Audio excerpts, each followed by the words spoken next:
open this up. And one of the things I thought we'd do, everybody comes from a very different perspective around an HIV cure. And what I'd like to do is start this conversation off with a simple question from your perspective, from your individual, cherished perspective. Where are we right now with an HIV cure? Introduce yourself with your name, where you live, and where you believe we are with an HIV cure. Moses, you're going to go last because you just went first. So we're going to start at the other end. It kind of sucks being you right now.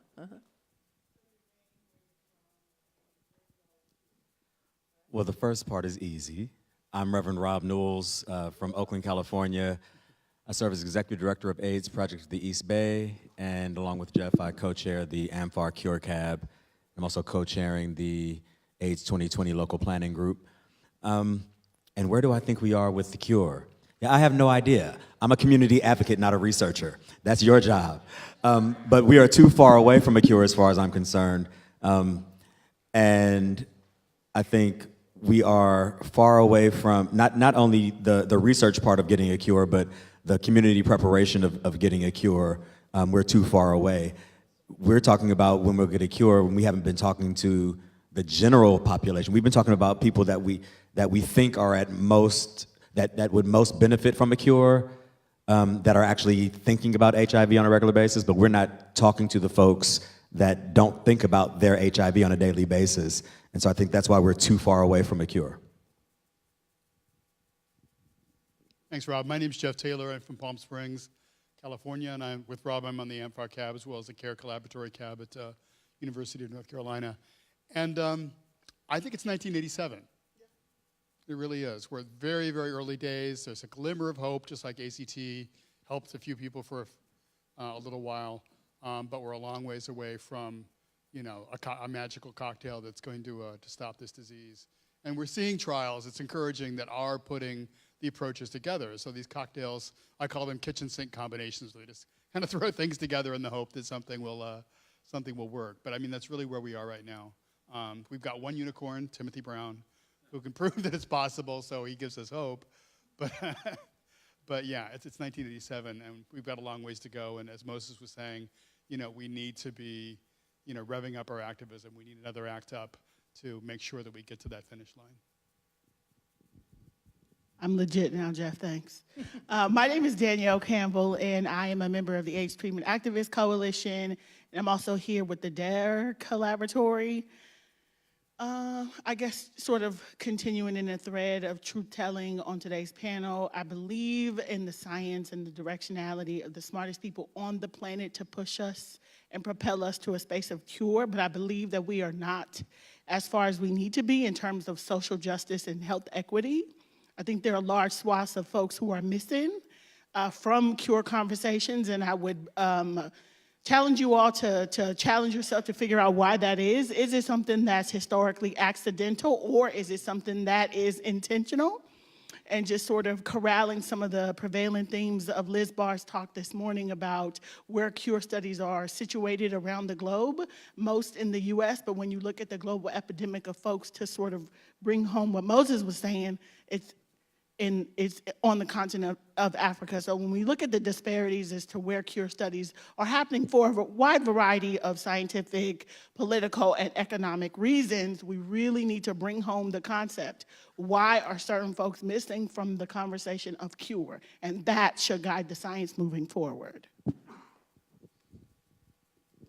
Hello, my name is Itai Jeffries. I come from the Yèsah people. We're the Okanichi Band of the Saponi Nation of North Carolina, and I am the Traditional Health Program Director at the Seattle Indian Health Board. Given the state of the epidemic and the crisis among American Indians today, the first Americans, I can say that I also feel that the cure is very far off. American Indian people who are diagnosed today are diagnosed typically in late-stage AIDS, very low survival rates in comparison to the rest of the population, and our women are 3 times more likely than white women in the U.S. to contract HIV. So we know about this, and so when I think from a traditional health perspective in terms of our medicine wheel, we see one aspect of our wellness and our being is physical. And everything I heard today has to do with the research on how to physically cure HIV as well. We have to keep in mind, too, for when we think about non-response to certain populations, which I hear echoed over here, too, that's a weaponized response. That's systemic violence. And where we see racism contributing to these things, I think we have to understand that even if that cure arrived tomorrow in a physical aspect, we have to do work around the social, emotional, the community, and cultural wellness as well. And we don't have to wait for the physical cure to be working on those things, but that won't happen in this type of situation where we have extreme examples of systemic violence and racism. Thank you.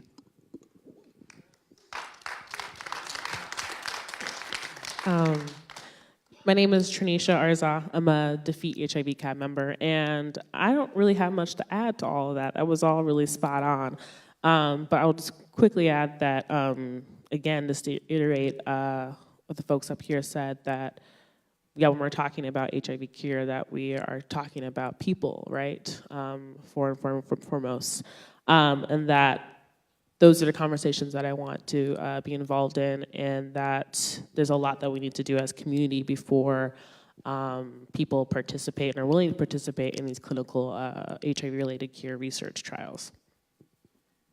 Hi, I'm Laurie Sylla. I live here in the Seattle area. I am on the defeatHIV Community Advisory Board, and I'm also one of their reps to the Martin Delaney Collaboratory Community Advisory Board. And I think we're in a really tricky place with cure in a number of ways. I know when I came home from the first community meeting where they had Timothy and defeatHIV scientists were talking about how they wanted to try to modify and replicate what happened, I was so excited I couldn't shut up for days. I would tell anybody who was listening to me about how exciting this was. And as I've gotten more involved, the complexity of all of this, has become much more clear. And I hope that Carl was right today when he talked about this new assay that might actually be able to measure something meaningful about the reservoir, because if you don't know what you're measuring, it's really hard.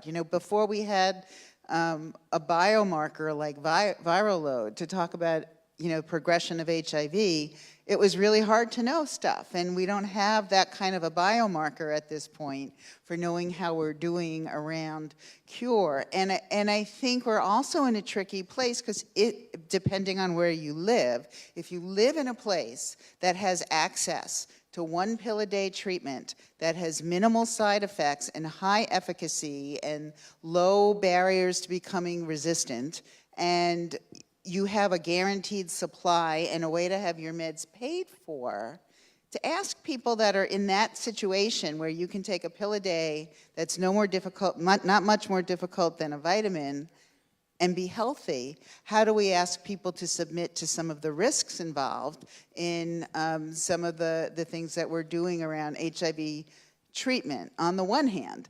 On the other hand, we know that that is not universally available, and we need to shift something to make something more accessible and more feasible to people over the long run. And a cure would do so much around that, and we know a cure would do something around stigma. So there's a lot of hope involved.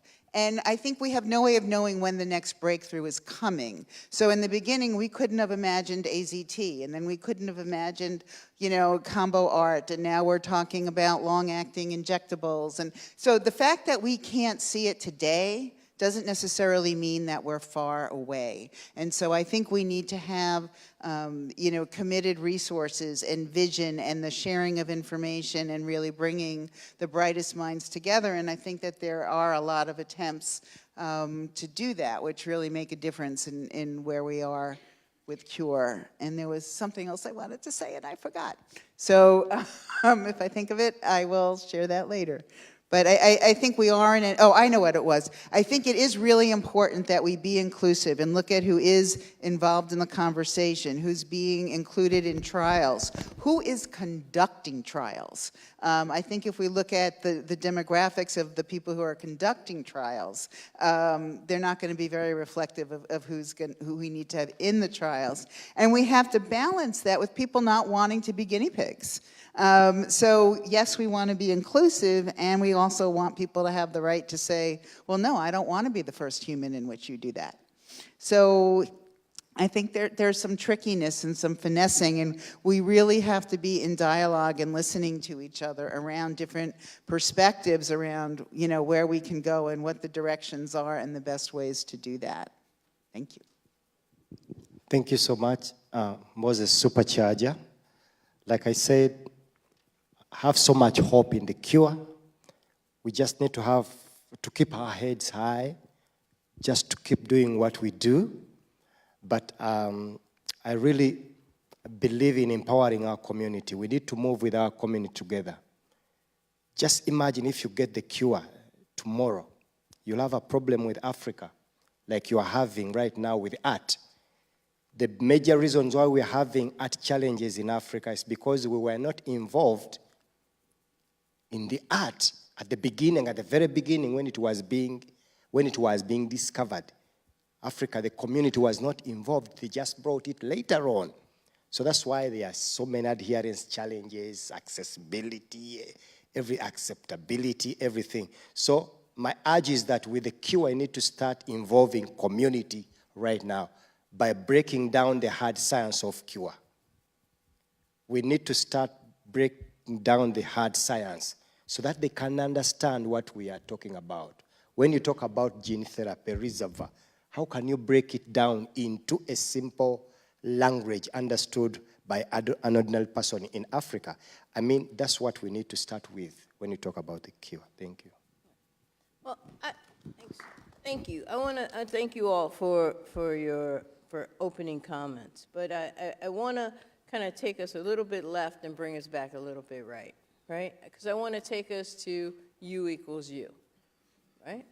I want to talk about the role that U equals U plays in a cure. I think we started talking about it a little bit earlier, but then we got off of it. And I think that there is a place where kind of the U equals U, and I want to call it a movement. I want to call it the U equals U movement and its relationship to the HIV cure science, HIV cure research, where those two cross the plane. Where is U equals U a intervention versus where is U equal U cure related? Where is it not? How are they related? How do they overlap? How do you see them? How are they the same and how are they different? How are they community engagement activities and how is it science? And talk to me about U equals U versus cure research and community.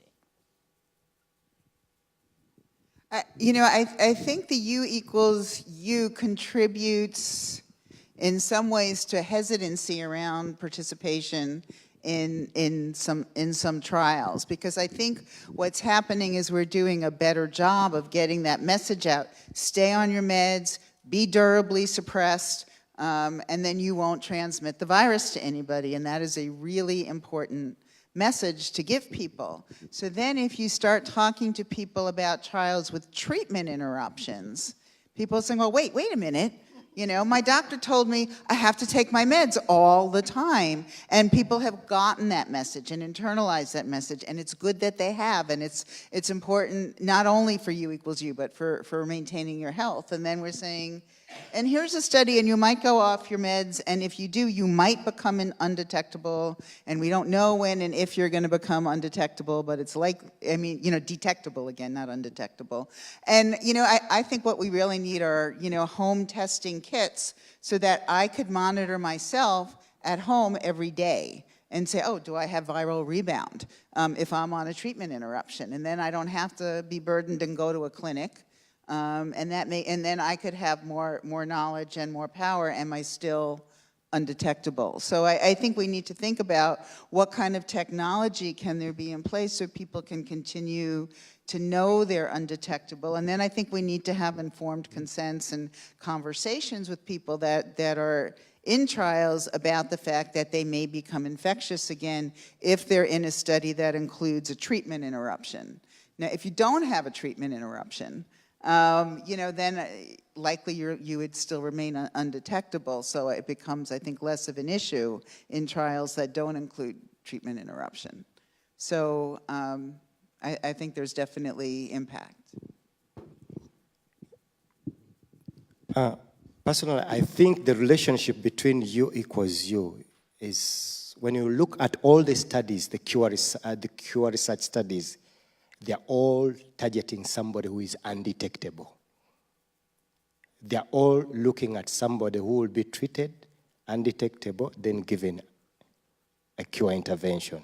So the relationship is that you will have to be undetectable. You need to be undetectable.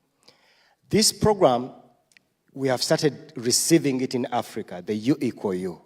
It's really very important. The science is correct, is right. But the challenge we have in Africa, we are receiving it in pieces. People are not getting the right information. The information that is on the ground is that the minute you are on ARVs, you don't pass the virus.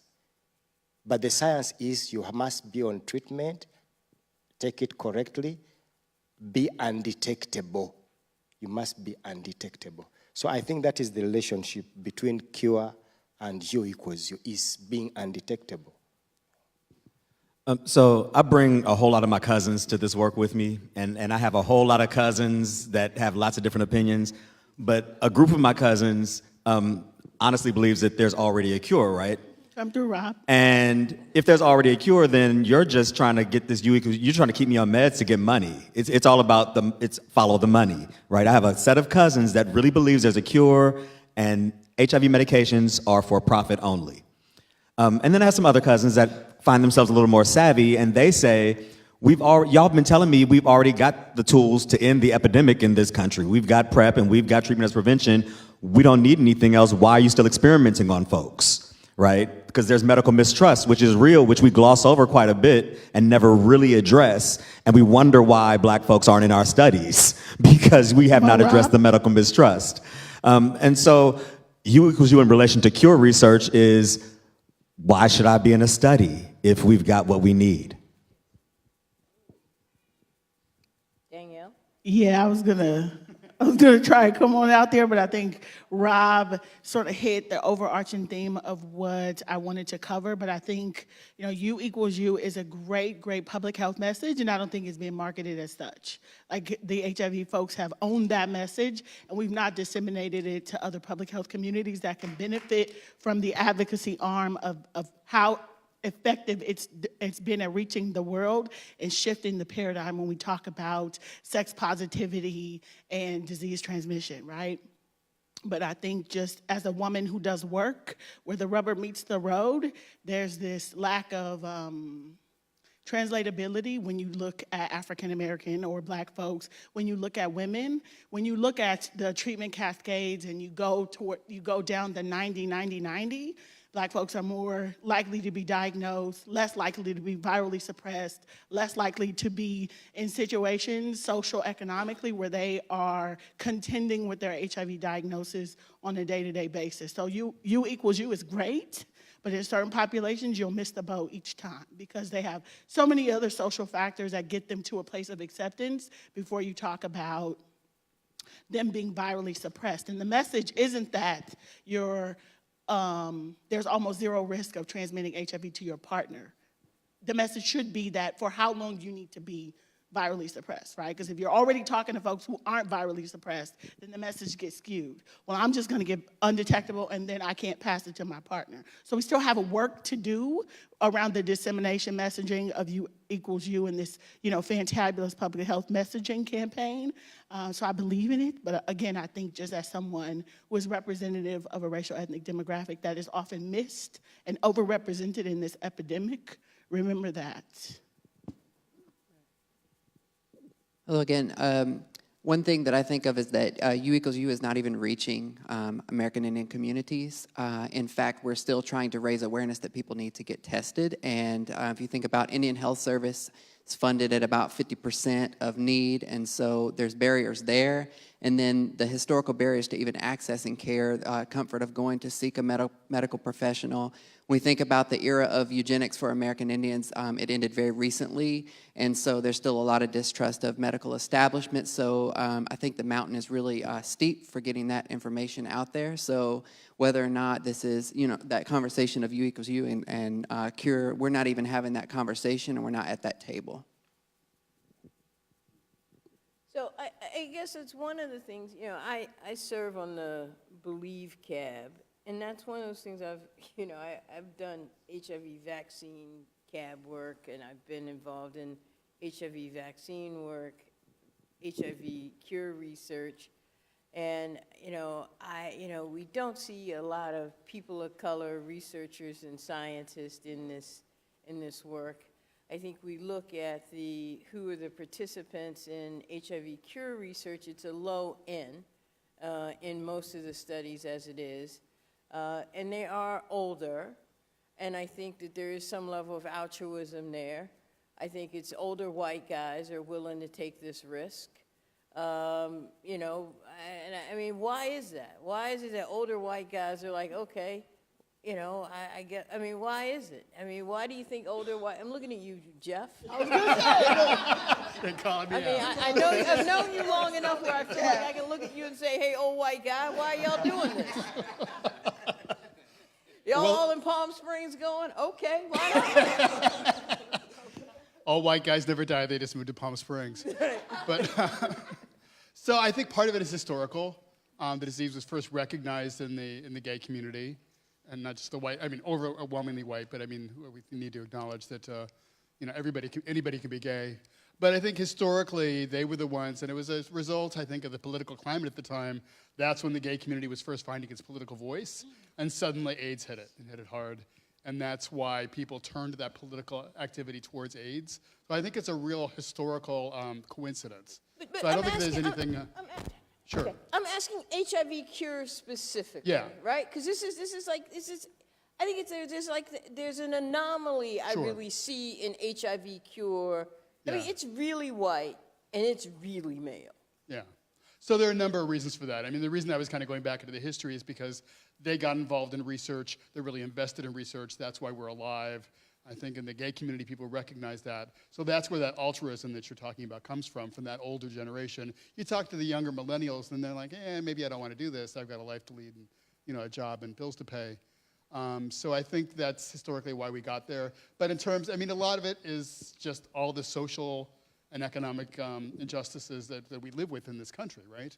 That, sadly, white people hold most of the power, the education, have access to the funding, and that's how it gets there. And it translates into, the people doing the research are going to be most, I should turn that around. People looking to participate in research are going to be most comfortable doing that research with people who look and feel like, talk like them.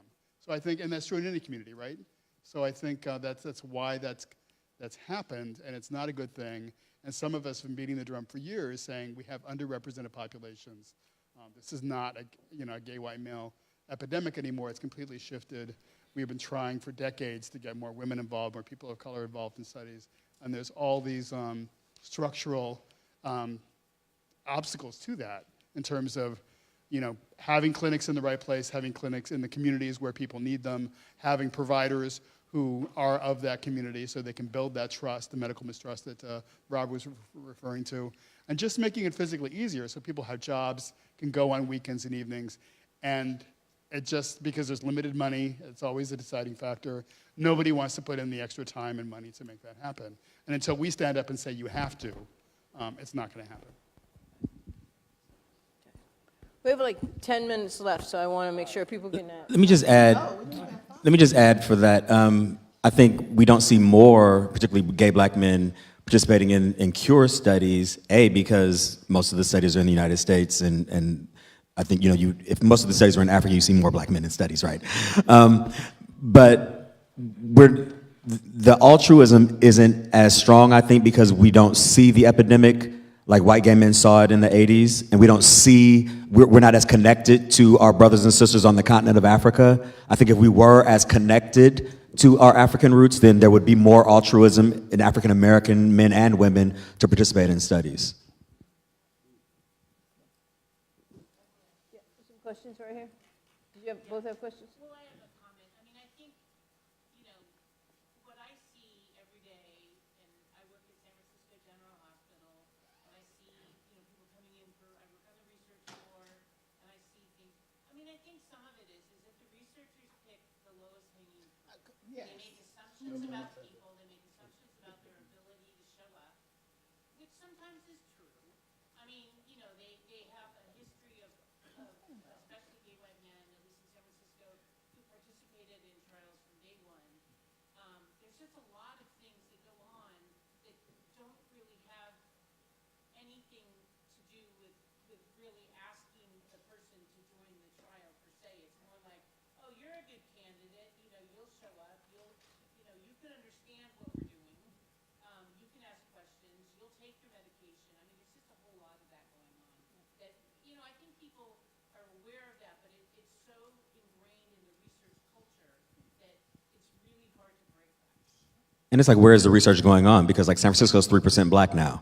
So where are you recruiting your folks? What do you expect to see enrolled in your trials if there's 3% of us vote? You know, we're 67% represented amongst women, and how many in black and men? 54? But you're recruiting from a place where there's 3% of us represented? So I'm gonna take a moderator's liberty and ask my my brother from another mother to lead it with the last question. Cornelius, since you're Dr. Baker? Dr. Baker's here. What's going on with the HIV cure, both domestically and globally? Since you're all over the world. Well, no, I mean, but see, I think this is a really good question and a good point. But first, I want to go back to this last one. Can you introduce yourself? Oh, hi, I'm Cornelius Baker from Washington, D.C. But first, I want to just go back to this question about the participation of communities, particularly black gay men. And I want to just really remind us that it was just, 9 years ago, that the HIV Prevention Trials Network did its first study looking at HIV in black gay men. And I want to remind us that that study, HPTN 061, was a feasibility study. Because what the researchers said was that they didn't know whether black gay men would even participate in research. That trial showed that black gay men would participate in research. It was fully enrolled. The carryover was 073, looking at whether black gay men would utilize PrEP. That study showed that black gay men not only would utilize PrEP, but it had a 93% retention rate. There is currently no study in any of the networks or CFARs looking specifically at gay black men. So before speaking about whether they will participate in any form of research, maybe we should hold the investigators accountable for looking at where 1/4 of the epidemic is in the United States. So, but then once you move on from that, I think that the question you just asked is a really important question, because you asked me, where is the cure research? I have no idea. And I think that, and not to be arrogant, but for all of our communities, we've got to figure out a way to get this easier to our communities. And to the 1.2 million people living with HIV in the United States, but also the other 35 billion around the world. But if in the United States, with all of our media channels and all of our organizations, we haven't figured out a way to inspire ourselves to be interested in a cure, I think we have a problem. And I think that that's why I actually came here today. I mean, this morning, and I had other stuff, but I wanted to know for myself, Like, how do we do this better? And I think that this is a really important question. And I just want to just thank people for putting this together, because it's been enormously helpful to me, but I think it reflects the work that we have ahead.